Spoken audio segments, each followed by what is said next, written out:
Pile-poule. Dialogue pour le temps présent et pour les temps futurs.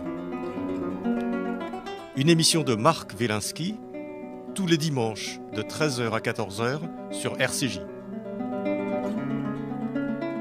Où va notre monde? Comment mieux le comprendre? Que puis-je faire pour l'améliorer? Que m'est-il permis d'espérer? Aujourd'hui, je souffre, donc je suis, avec Pascal Bruckner.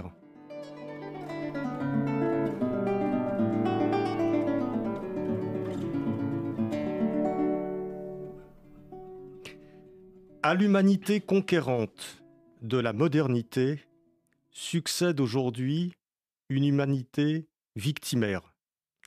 La promesse des Lumières et de la Révolution, un monde meilleur, débarrassé du fatalisme et du fanatisme, accouche d'une société du sanglot.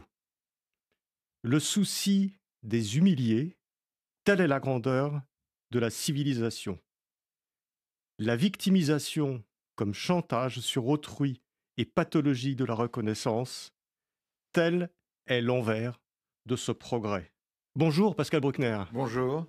Pascal Bruckner, vous êtes romancier, vous êtes philosophe, vous êtes l'auteur d'une trentaine de livres, vous avez eu de nombreux prix et vous revenez avec ce livre tout à fait passionnant, paru chez Grasset il y a quelques semaines. Je souffre donc je suis, avec ce sous-titre « Portrait de la victime en héros ». Donc on a bien saisi que c'est la société victimaire qui est dans votre ligne de vue, et qui est le point d'ancrage un petit peu de ce livre. Pascal Bruckner, comment la société de la compassion, d'une certaine façon, est devenue la société des victimes? Alors c'est un long processus qui s'est accéléré depuis la Seconde Guerre mondiale. Disons qu'il y a un phénomène majeur, c'est la substitution du déporté au résistant dans les années 70-80. Après la Seconde Guerre mondiale, les pouvoirs gaullistes et communistes ont voulu célébrer la figure du maquisard qui s'était battu contre les nazis. Et puis, petit à petit, un certain nombre de films qui sont sortis à cette époque-là ont érigé la figure du concentrationnaire, du rescapé d'Auschwitz et de Treblinka en nouveaux héros auxquels chacun peut s'identifier. Et finalement, c'est à ces victimes émissaires qu'on a fait honneur, qu'on a porté sur un véritable trône. Ça a été c'était une sorte de moment de grâce où tout d'un coup la condition juive a été honorée, célébrée. Et puis on sait qu'ensuite ça s'est retourné. Et aujourd'hui, on est en plein retournement victimaire. Et donc je crois que ça c'est l'événement principal, c'est-à-dire que le déporté qui sort des camps est devenu une figure christique que tout le monde s'est mis à vénérer et à laquelle tout le monde a voulu ressembler. Et donc le résistant a été mis en arrière, et j'en veux pour preuve par exemple la proposition de François Hollande en novembre 2015, de donner la Légion d'honneur aux victimes du Bataclan. Et là, le grand chancelier de la Légion d'honneur a refusé, en disant que c'était un contresens total par rapport à l'institution qui avait été créée par Napoléon. Et donc François Hollande a créé une médaille de reconnaissance aux victimes du terrorisme qui a le 4e rang dans la hiérarchie des récompenses de la République, mais avant la Croix de guerre et avant un certain nombre d'autres décorations pour les soldats. Et je crois que c'est très symptomatique de l'état d'esprit aujourd'hui, puisque ça veut dire qu'au fond, les victimes ont la préséance sur ceux qui se battent, sur ceux qui résistent. Et donc, le malheureux vaut mieux que le valeureux d'une certaine façon, ce qui est symptomatique d'un état d'esprit tout à fait actuel, où effectivement, on exalte les gens qui souffrent, les gens qui pleurent, les gens qui se plaignent, et on se méfie des gens qui résistent. Et la meilleure preuve de ça, c'est la plaque qui a été érigée en l'honneur d'Arnaud Beltrame. Vous savez, c'est ce gendarme français qui a été tué, qui a pris la place d'un otage à Trèbes. Et qui a été tué par le terroriste. Qui a été tué par le terroriste.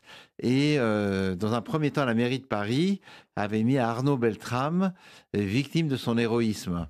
Et puis devant les hurlements et les protestations des gens, on a enlevé victime de son héroïsme, comme si même l'héroïsme faisait de vous une victime, alors que c'est Je ne savais pas que le terme d'héroïsme a été... Pourtant, on le considère comme un héros, il y a eu des... Oui, mais la mairie de Paris, c'est une sorte de lapsus ou complètement très révélateur, avait mis Arnaud Beltrame, assassiné à Trèbes, victime de son héroïsme. Mais justement, victime de son héroïsme. Oui, victime de son héroïsme. D'accord. Ah oui, l'expression est quand même... Voilà, et donc c'est que vraiment... C'est presque un oxymore. On avait mal interprété ce geste. D'accord. Et alors, ce renversement, Pascal Bruckner, qui place le faible, le souffrant en haut de la hiérarchie d'une certaine façon.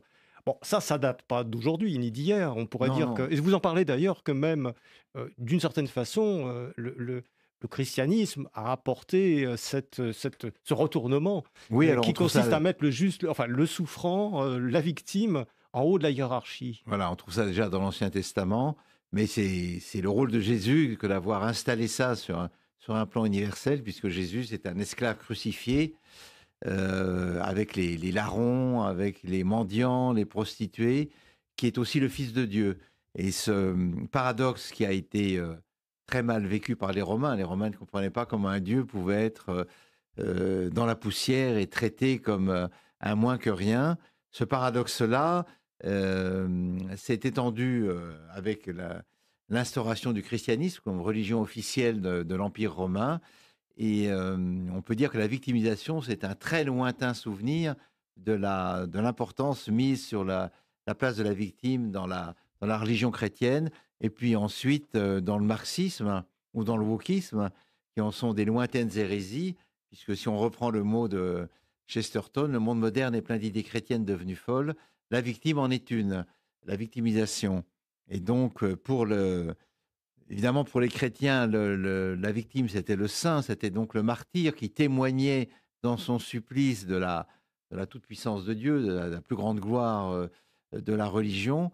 Mais aujourd'hui, les victimes autoproclamées, les victimes professionnelles, les victimes constituées en féodalité d'opprimés ne sont pas du tout là pour témoigner de la grandeur de Dieu, mais pour témoigner de la misère de leurs conditions et de l'envie de reconnaissance de leur statut.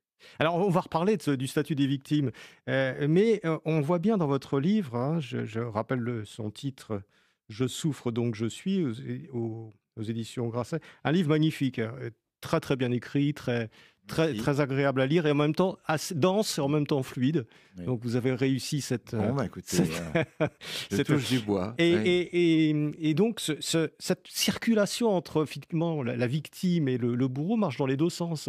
Parce qu'effectivement, vous avez le bourreau où vous avez la victime qui se place au centre. Et puis souvent la victime, en très peu de temps, peut devenir aussi le bourreau. On voit bien, et vous en parlez, la figure du juif, qui est la figure du juif victime de l'antisémitisme, de la Shoah, etc., qui se transforme finalement en peu de temps en la figure de l'Israélien, considéré comme justement l'oppresseur. C'est un renversement absolument extraordinaire. Oui, alors il y a cette phrase d'un sociologue israélien que je trouve très forte. Le monde ne pardonnera jamais Auschwitz aux Juifs. C'est-à-dire qu'effectivement, avec Auschwitz, qui a été un tournant historique, non seulement en raison du caractère unique de la Shoah, mais parce qu'il y a eu le jugement Nuremberg. Et Nuremberg a permis de lire l'histoire, toute l'histoire passée, à la lumière du crime contre l'humanité. Ce qui évidemment ça a été une nouveauté historique, une nouveauté dans le droit, et une nouveauté historique aussi dans notre compréhension des massacres de l'histoire. Mais cette situation d'éminence dans laquelle les Juifs ont été placés et qui a fait d'eux les parias par excellence, les parias que tout le monde révérait, s'est retourné contre eux. C'est un peu l'histoire de la tunique de Nessus. C'est-à-dire que quand on l'enfile, finalement, elle vous brûle. On croit qu'elle va vous protéger, mais elle vous brûle. Et là, le renversement s'est fait assez vite, dès la guerre de 66, au moment où le général de Gaulle a prononcé ces fameuses paroles qui ont tellement choqué Raymond Aron, le peuple juif sûr de lui et dominateur, peuple d'élite sûr de lui et dominateur. Et là, à partir de ce moment-là, alors qu'Israël était vu comme une nation pionnière qui tentait une sorte de synthèse entre le socialisme et le capitalisme, une société fondée sur la fraternité et l'entraide, et que la France d'ailleurs a beaucoup aidé, parce qu'il ne faut pas oublier aussi que la France a fourni en grande partie les matériaux aux Israéliens pour construire la bombe atomique. Et à partir de 67, il y a eu l'embargo sur les armes, et donc là, Israël s'est débrouillé toute seule avec les moyens du bord. Mais il y a ce renversement explique le négationnisme qui va suivre dans les années 70, et explique aussi pourquoi la couronne du paria, qui jusque-là était accordée aux Juifs, que l'on aimait déportés et malheureux, va être arrachée aux Israéliens et posée sur la tête des Palestiniens, dans un mouvement qui débute à peu près à la fin des années 60-70, et qui n'a cessé de s'amplifier, qui connaît aujourd'hui une apogée absolument folle, qui surprend tout le monde, avec l'équation israélien égale nazi, et donc Gazaoui égale victime absolue, Auschwitz, puisque...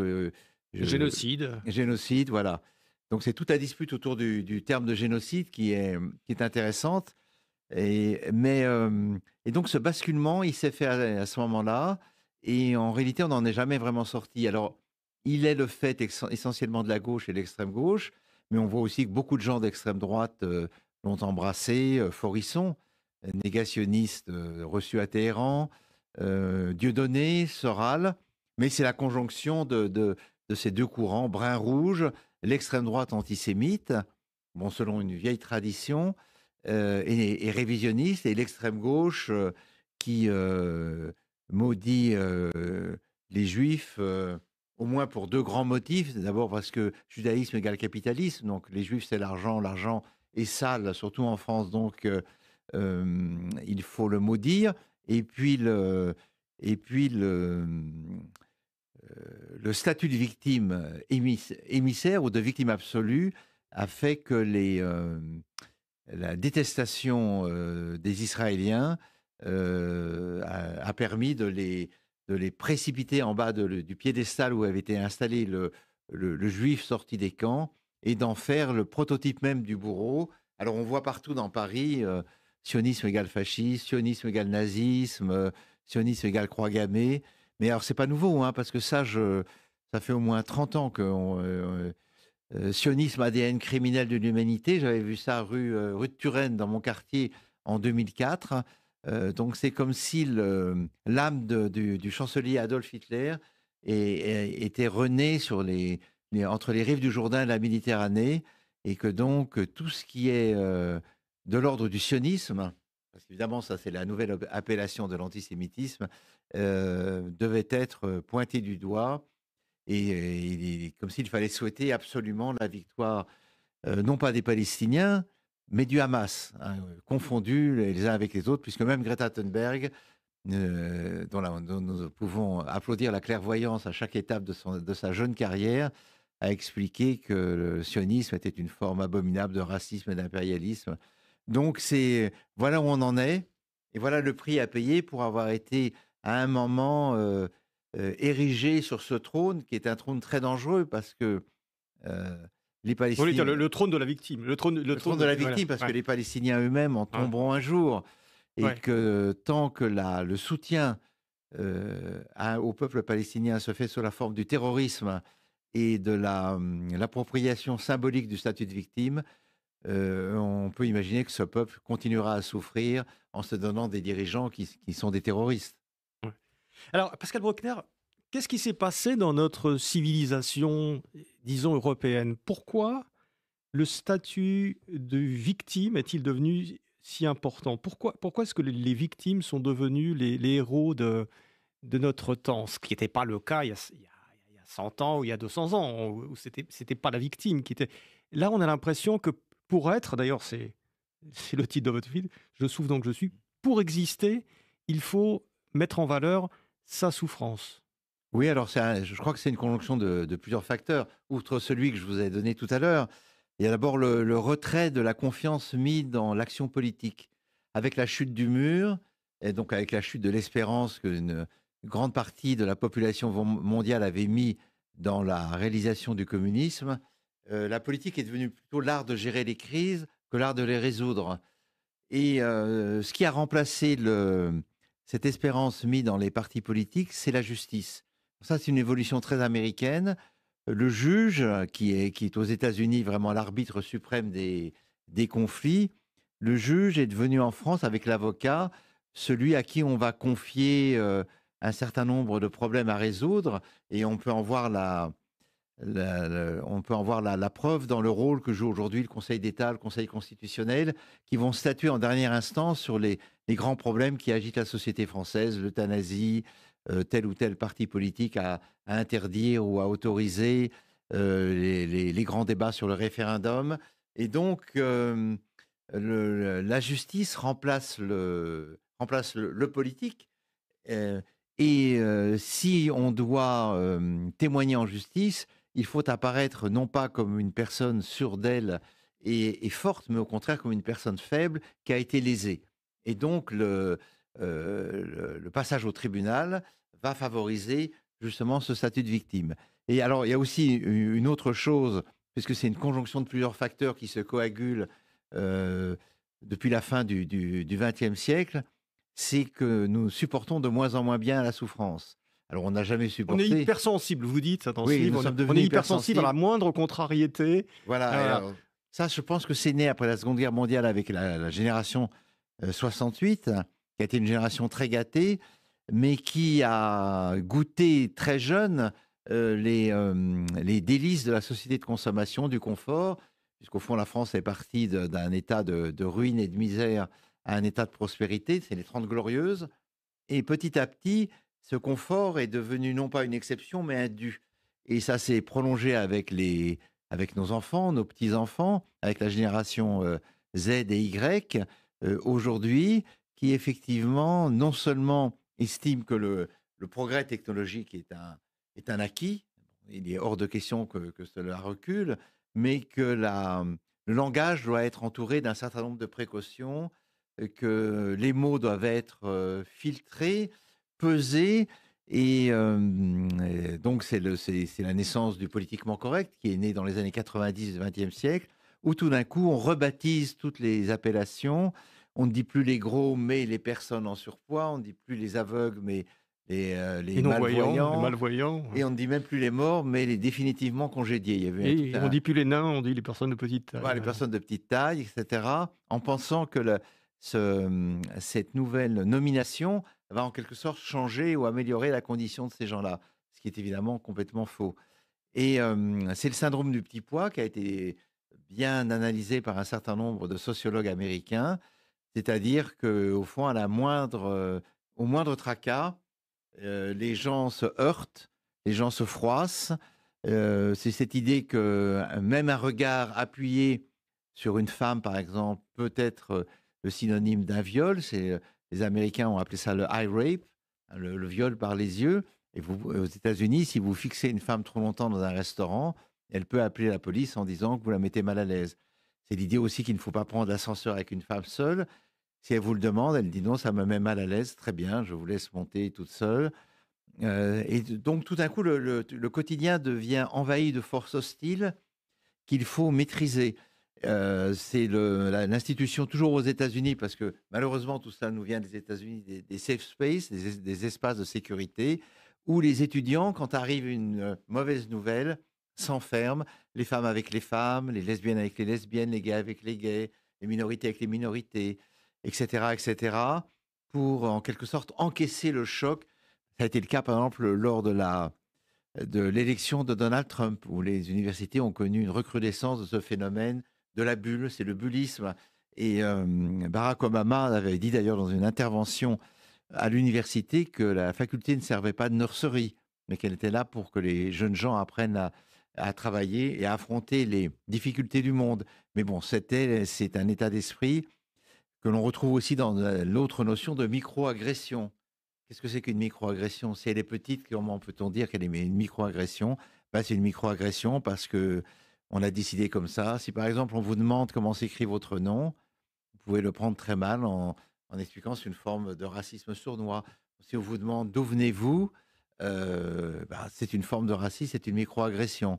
Évidemment, pour les gens qui ont des Oui, noms tout étrangers, est agression alors. oui, Toute question, si vous avez toute un nom question est étranger, inquisitoriale. voilà, si vous avez un nom étranger comme le vôtre et le mien, on est obligé d'épeler chaque fois qu'on va à la sécurité sociale ou qu'on se présente. Alors là, c'est une méga micro-agression, si j'ose dire. Et, euh, et donc, c'est une espèce de...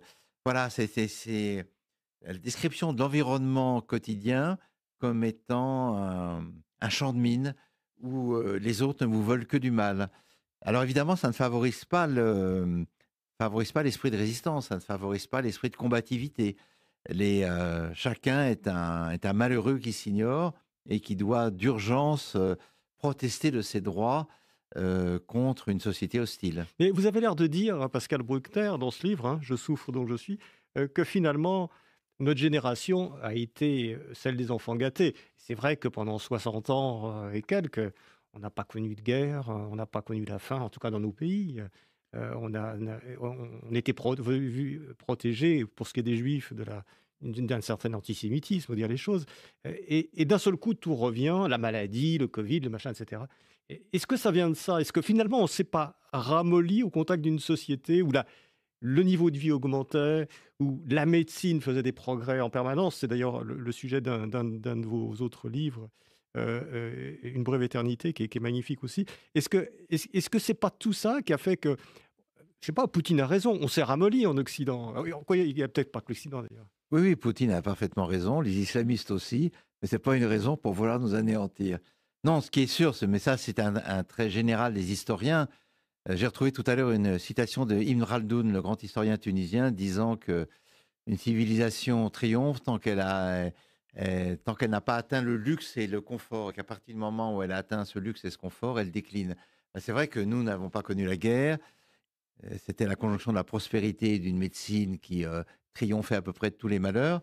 Et le basculement, ça a été l'apparition du sida, qui quand même a un peu brisé aussi l'euphorie d'une révolution sexuelle illimitée, où il n'y avait pas de barrière, pas de limite à l'appétit des individus.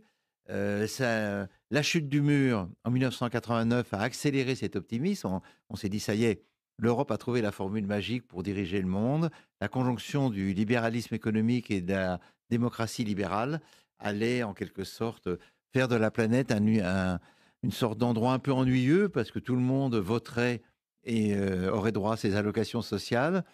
Mais bon, au moins, on serait en paix. Et évidemment, depuis 2001, c'est exactement l'inverse qui se passe. On voit bien que nous n'avons pas vu venir, en tout cas, nos dirigeants n'ont pas vu venir les menaces qui se profilaient à l'horizon, le réveil de l'islam radical, le réveil des empires, la Russie, l'Iran, la Chine, la Turquie, qui veulent leur revanche sur l'histoire.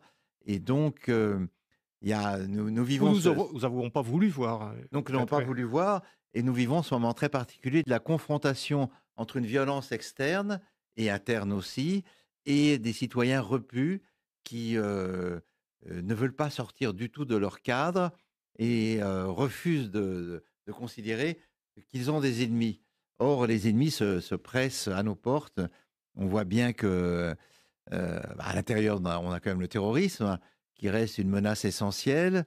On a la criminalité des narcotrafiquants. On a les gangs qui tuent pratiquement tous les jours, qui s'entretuent tous les jours. Puis à l'extérieur, il y a la guerre en Ukraine, il y a la guerre au Moyen-Orient, et puis il y a la pression mise par la Chine, l'Iran, la Russie contre ce monde occidental qui représente un îlot de liberté et de respect de la personne humaine qui évidemment dérange énormément les théocraties, les autocraties. Mais dans quelle mesure, Pascal Bruckner, est-ce que cette amollissement, appelons-le comme ça, de nos démocraties repues, gâtées. On a vu quand même des réactions assez spontanées, assez puissantes. Par exemple, au moment du Covid, on voit bien quand même comment les peuples, amollis ont quand même réagi par rapport à ça, ont trouvé des vaccins et cetera. On voit bien aussi par rapport à l'Ukraine quand même, comment l'Europe qu'on croyait moribonde, l'OTAN qu'on avait mis vraiment qu'on avait enterré, d'une certaine façon, s'est réveillée assez rapidement. Donc est-ce que c'est une léthargie, profonde ou est-ce que c'est une léthargie légère? Alors, la question reste entière, mais vous avez raison. D'ailleurs, je le dis dans le livre, c'est qu'effectivement, on a méjugé, on a sous-estimé notre capacité à résister à l'adversité. Et donc, le Covid, le vaccin des Covid a été, du Covid, les vaccins du Covid ont été trouvés aux États-Unis et en Allemagne, et non pas en Russie, non pas en Chine. Ils ont eu des milliers de morts. Ils ont eux-mêmes fait une sorte, ils ont bricolé une sorte de vaccin que très prudemment, aucun d'entre nous n'a voulu essayer. Donc, ils n'ont pas été tout à fait au point pour juguler cette pandémie. Et on voit bien effectivement que ne s'est pas agenouillée devant l'invasion russe, qu'elle a résisté et qu'elle livre des armes en quantité insuffisante, hélas, à l'Ukraine, mais qu'elle livre des armes, même si aujourd'hui la situation sur le front est très inquiétante. Et puis au Moyen-Orient, ben, on voit bien qu'il y a, lors de l'attaque iranienne de samedi dernier, les Anglais, les Français, les Américains Et certains pays arabes aussi. et certains pays arabes, et ça c'est quand même l'immense nouveauté de la situation actuelle, on détruit les drones et les missiles envoyés par les Iraniens. Bon, maintenant il faut convertir l'essai, et il faut que, à mon sens, là je parle en mon nom personnel, il faut que les démocraties occidentales se rendent compte que dans la confrontation entre Israël et l'Iran, ben, il en va aussi de notre avenir à nous, et que le régime des Mollahs est quand même responsable de la vague de terrorisme qui s'est déchaînée depuis 45 ans, qui lui préexistait, mais qui s'est considérablement amplifiée. Et que si ce régime tombait, je crois que le monde respirerait mieux, à commencer par les Iraniens, dont les spécialistes nous disent qu'ils attendent beaucoup d'une attaque d'Israël. Et je ne sais pas si vous avez vu cette image d'un stade de foot à Téhéran, rempli de supporters. Et donc, avant le match, il y a une petite cérémonie officielle où on affiche le soutien du régime aux Palestiniens. Et le stade se soulève en hurlant le drapeau palestinien, on se le met dans le cul, on se le fout dans le cul, Mmh. très brutalement. Et ce qui veut dire donc que une majorité de l'opinion publique iranienne est révoltée contre le régime. Mais ce qui ne veut pas dire que le régime va tomber. On sait que c'est des... Voilà, donc tout ça, c'est des éléments pour dire qu'effectivement, D'ailleurs, votre livre est plutôt optimiste sur, mais il revendique, je dirais, une certaine prise de conscience rapide et et virile, j'ose le mot, face à la diversité. Vous dites, que nous sommes rentrés, si on reprend cette société victimaire que vous pourfondez et que vous décrivez, nous sommes rentrés, dans la république du fait divers, sous le double signe de l'indignation et de l'émotion. Et vous avez raison. Et ça, j'ai regardé, en lisant votre livre, j'ai regardé un petit peu toutes les commémorations que l'on fait depuis quelques années. Alors évidemment, Napoléon, on a passé ça sous silence parce que c'était un odieux. Bon, on peut comprendre, mais oui, on a c'est un homme multiple. voilà, Hein. mais en tout cas, à chaque fois qu'on fait des commémorations maintenant, c'est l'indignation, c'est les victimes, c'est ce qu'on on n'ose plus commémorer les victoires. Oui, alors là, il y a eu quelque chose de tout à fait symptomatique. En 2005, la France a envoyé des navires pour commémorer Trafalgar, mais pas Austerlitz. On n'a pas envoyé de gens pour commémorer Austerlitz. Comme si la défaite était préférable à la victoire. Ouais. Quand même, on peut avoir un avis très, très diversifié sur Napoléon. Enfin, il ne faut quand même pas pousser. On va pas aller, c'est pourquoi pas Waterloo pendant qu'on y est, et pourquoi pas juin 1940. Non. Alors, donc, effectivement, cette mentalité victimaire vient aussi du prestige qui s'attache au personnage de la victime. Parce que c'est ça qui est important.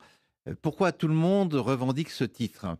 Pourquoi par exemple, un événement douloureux dans son enfance, le fait d'avoir été un enfant battu ou d'avoir été agressé sexuellement, devrait faire de vous une victime à temps complet, une victime pour toujours. Alors que beaucoup de gens qui ont été battus, qui ont été violés, agressés, qui ont été victimes d'un accident, ou s'en sortent et revendiquent ouvertement de ne pas garder cette étiquette sur le dos. C'est euh, un enfermement, en fait. oui, c'est ça. Je pense au très beau livre de Neige Chino, Triste Tigre, paru l'année dernière. Elle a été donc violée par son beau-père de l'âge de 9 ans à l'âge de 16 ans, jusqu'à ce qu'un jour elle lui dise on arrête. Et un des premiers mots d'un de ses chapitres, c'est je ne suis pas une victime. Et justement, elle ne veut pas endosser ce rôle, qui est là aussi quelque chose de très ambigu, parce que si vous vous présentez comme une victime éternelle, cela veut dire que vous n'avez pas une entière liberté d'action et qu'au fond, vous mettez vous-même dans une case qui est une case réductrice. Alors que dans la vie, bon, voilà, on traverse un certain nombre de malheurs, on a des épreuves souvent terribles, mais on en sort aussi. La vie continue et les êtres forts surmontent l'adversité sans toujours gratter les plaies à l'infini. Mais le statut de victime a un prestige fou pour une raison simple, c'est qu'à partir du moment où vous êtes rentré dans cette aristocratie des victimes officielles, des victimes autoproclamées, des victimes professionnelles, vous avez tous les droits en raison de ce qui vous est arrivé, et vous n'avez plus aucun devoir, ou pratiquement presque plus. Et quoi que vous fassiez, vous serez exonéré parce que il vous est arrivé des choses terribles, à vous ou à vos parents ou à vos grands-parents ou à vos ancêtres. C'est le concept de descendants d'esclaves, qui est un concept totalement reconstruit, mais qui permet à un certain nombre de gens de dire, ben, regardez, j'ai droit à un dédommagement, j'ai droit à une réparation financière en raison de ce qui est arrivé à mes ancêtres. Et Mais, quand la victime est victime à vie, ou sur plusieurs générations, le coupable lui-même est condamné à être coupable sur plusieurs générations. C'est-à-dire oui, qu'on alors c'est on est ça. condamné à payer pour les fautes de nos ancêtres, ce qui est Voilà. complètement délirant. Voilà, alors les descendants d'esclavagistes, descendants de négriers ne sont pas des négriers eux-mêmes, les fils de nazis ne sont pas des nazis, on sait combien beaucoup d'entre eux ont renié leur père et mère et se sont engagés en faveur notamment d'État d'Israël.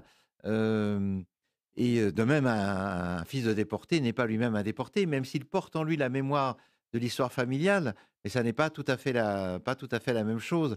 Et je crois que la vie humaine a cette capacité de recommencer l'histoire sur de nouvelles bases. Et donc, à moins de considérer que nous portons sur nos épaules une malédiction éternelle, nous pouvons bifurquer et choisir une nouvelle voie. Et je pense que ça, c'est le miracle de la liberté humaine, qui est évidemment plus intéressante que le fait de porter sur ses épaules un fardeau ad vitam aeternam, parce qu'à ce moment-là, eh bien, l'histoire humaine ne pourra jamais changer, rien ne pourra être modifié, les peuples vivront en permanence sous le joug de leur misère, et c'est une sorte de fatalité qui va un peu contre les enseignements de l'histoire.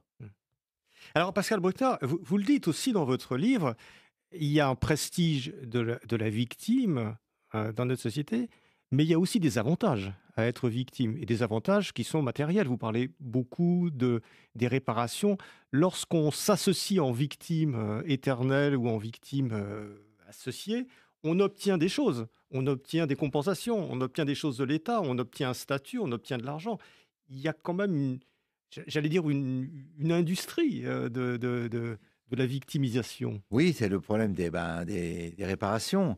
On sait qu'en Israël, ça a suscité des débats furieux et que notamment Ben Gourion avait dit aux Allemands ne veut pas de votre argent qui est taché de sang.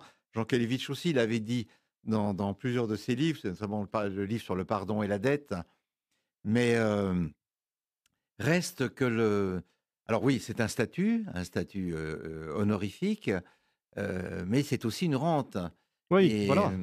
C'est alors, c'est très ambigu parce que tous les accidents, donnent lieu à des compensations financières. Et alors, il faut voir par exemple ce qui s'est passé pour le Bataclan. Il y a eu beaucoup de livres qui sont sortis là-dessus, notamment V13 d'Emmanuel Carrère, qui est un excellent compte-rendu des débats. Et on voit bien que les familles des victimes ou les survivants touchent des indemnités en raison de leur proximité avec la personne qui a été tuée ou blessée. Alors évidemment, un enfant, un fils ou une fille toucheront plus, une épouse également, une maîtresse un peu moins, un frère un peu moins, puis Un les cousins cousin encore moins.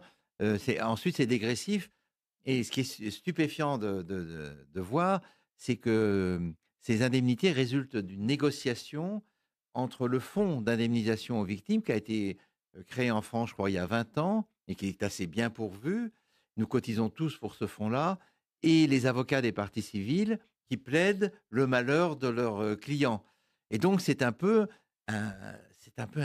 des marchands de tapis qui discutent entre eux et qui finissent par, comme les assurances, quand vous voulez évaluer un sinistre, vous allez voir votre assureur et puis les avocats des deux parties discutent. Et donc, ça désacralise complètement l'horreur de la situation, mais ça se passe comme ça. Et alors, bon, on peut avoir une attitude sceptique, mais en même temps, euh, l'argent ne suffit pas, mais s'il n'y a pas d'argent, il n'y a pas de réparation. C'est le paradoxe des compensations financières. Et je pense même que les négociations mathématiques, le calcul un peu sordide de ce que l'on vous doit, est une façon peut-être de noyer le chagrin, la douleur, l'atrocité dans une sorte oui, de mathématiques financières qui peut éventuellement le diluer parce que chaque fois qu'une personne attend une indemnité d'un organisme officiel, on dit combien il a touché. Et on est sensible, plus ou moins sensible au montant haut et bas du remboursement. On dit, ah, c'est pas mal, c'est bien, ça ne change à rien. La mémoire, la douleur des personnes disparues restera intacte.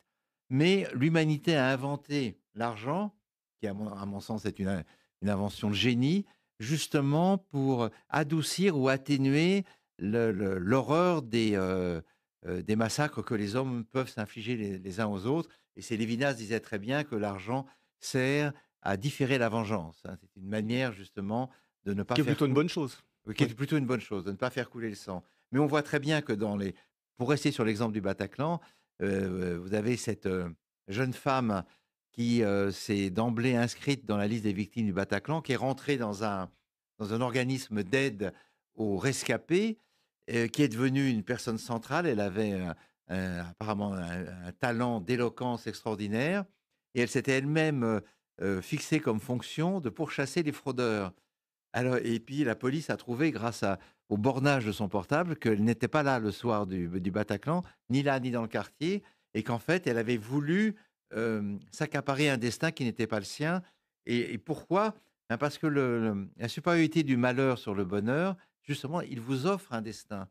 Si vous êtes quelqu'un d'heureux, bon, vous êtes sans doute de compagnie plaisante, mais vous ne sortez pas de l'ordinaire. S'il vous est arrivé un grand malheur, frôler la mort dans la salle de spectacle du Bataclan, alors là, évidemment, vous êtes rehaussé, vous êtes un quasi-héros, et les gens vous regardent autrement.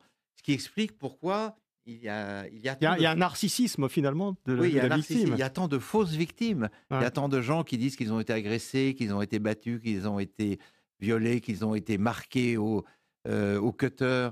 Et, euh, et on ne comprendrait pas cette tendance à la falsification si on ne voyait pas que le prestige incontestable qui ressort du statut de victime, célébré et entouré par les autres. Mm. Alors Pascal Bruckner, vous parlez aussi de, de concurrence victimaire, c'est-à-dire qu'il y a des groupes de victimes qui ont chacun leur fonds de commerce d'une certaine façon et qui doivent avoir une part d'audience plus importante que les autres pour gagner plus, soit en prestige, soit en argent, soit en pouvoir.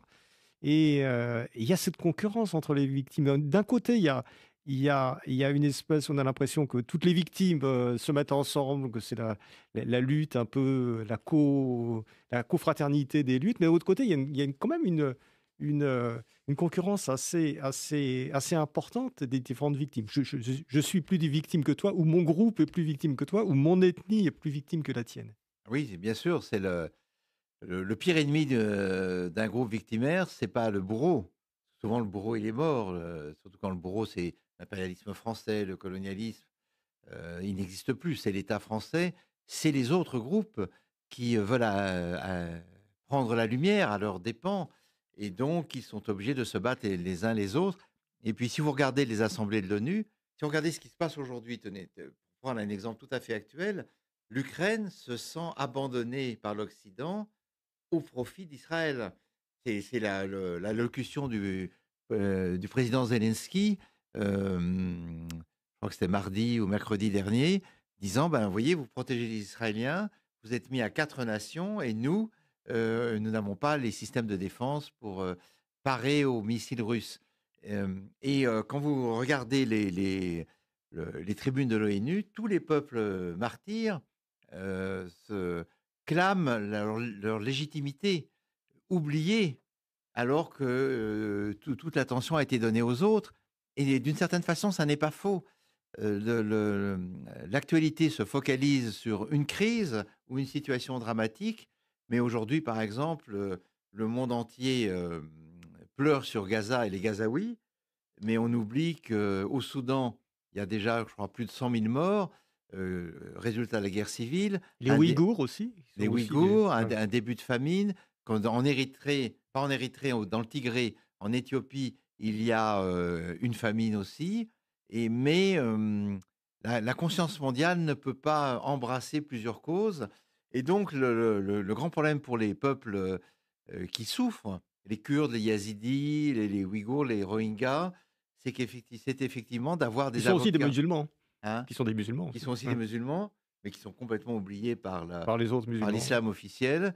C'est d'avoir des avocats assez persuasifs et auprès des médias notamment, pour qu'on considère leur cas.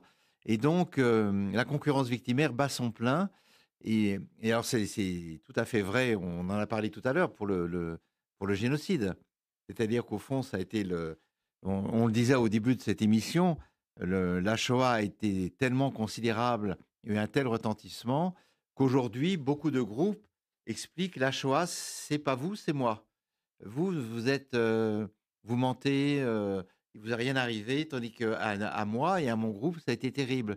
Et je cite dans le livre ce panneau qui est affiché, je crois, dans la ville de Portland par le groupe Black Lives Matter. Donc c'est ce groupe d'aide aux Afro-Américains nés après la mort de George Floyd, et qui explique que la traite négrière a fait 25 millions de morts, et que les 6 millions de morts de la Shoah, à côté de ça, c'est un peu de la roupie de Sansonnet. Mm. Cette espèce de mathématique macabre, elle accourt partout.